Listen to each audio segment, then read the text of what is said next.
हरे कृष्णा, राधे राधे। आज हम आपको सुनाएंगे अजा एकादशी की संपूर्ण व्रत कथा। आपसे प्रार्थना है कि कथा अंत तक अवश्य सुने, क्योंकि अधूरी कथा सुनने से पाप लगता है। और कथा शुरू होने से पहले हमारे चैनल को सब्सक्राइब करके एक बार कमेंट में दिल से जय श्री लक्ष्मी नारायण जरूर से लिखना। तो आइए अब शुरू करते हैं भाद्रपद मास के कृष्ण पक्ष की अजा एकादशी की संपूर्ण व्रत कथा। कुंती पुत्र युधिष्ठिर कहने लगे कि हे जनार्दन, अब आप मुझे भादो मास के कृष्ण पक्ष की एकादशी के बारे में बताइए। उस एकादशी का क्या नाम है, इसकी क्या विधि है तथा महात्म्य क्या है। भगवान श्री कृष्ण बोले, हे राजन, सब प्रकार के पापों को नष्ट करने वाली इस एकादशी का नाम अजा एकादशी है। इसका व्रत करने से मनुष्य सब पापों से मुक्त हो जाता है। जो मनुष्य इस दिन भगवान हरि के सिर का पूजन करता है, उसको निश्चय ही वैकुंठ की प्राप्ति होती है। इस संबंध में मैं एक कथा सुनाता हूँ, आप ध्यान पूर्वक सुने। प्राचीन काल में हरिश्चंद्र नाम का एक अत्यंत प्रतापी वीर सत्यवादी चक्रवर्ती राजा राज्य करता था। उसने किसी अज्ञात कर्म तथा प्रतिज्ञावश अपना सारा राज्य व धन त्याग दिया, साथ ही अपनी स्त्री, पुत्र तथा स्वयं को भी बेच दिया। वह राजा चांडाल का दास बनकर सत्य को धारण करता रहा, मगर किसी भी प्रकार से सत्य से विचलित नहीं हुआ।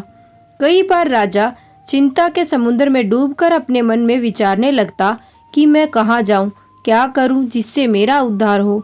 इस प्रकार कष्ट झेलते राजा को कई वर्ष बीत गए। एक दिन राजा इसी चिंता में बैठा हुआ था कि गौतम ऋषि वहां पर आ गए। राजा ने प्रणाम करके उनको अपना समस्त दुखंत वृत्तांत सुनाया।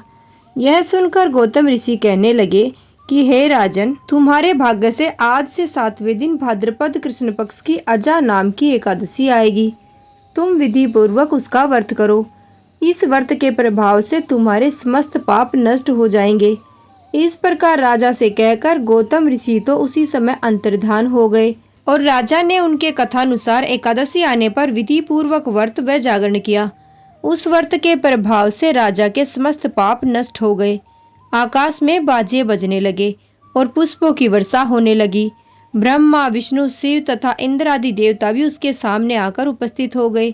उसने अपने मृतक पुत्र को जीवित और अपनी स्त्री को वस्त्र तथा आभूषण से युक्त देखा। उस व्रत के प्रभाव से पुनः राज्य मिल गया और अंत में सपरिवार स्वर्ग को गए। हे राजन, यह सब अजा एकादशी के प्रभाव से ही हुआ है। अतः जो मनुष्य विधि पूर्वक इस व्रत को करते हुए रात्रि जागरण करते हैं, उनके समस्त पाप नष्ट होकर अंत समय में स्वर्ग लोक की प्राप्ति होती है। इस एकादशी की कथा के श्रवण मात्र से अश्वमेध यज्ञ का फल मिलता है। तो ये थी आज की कथा।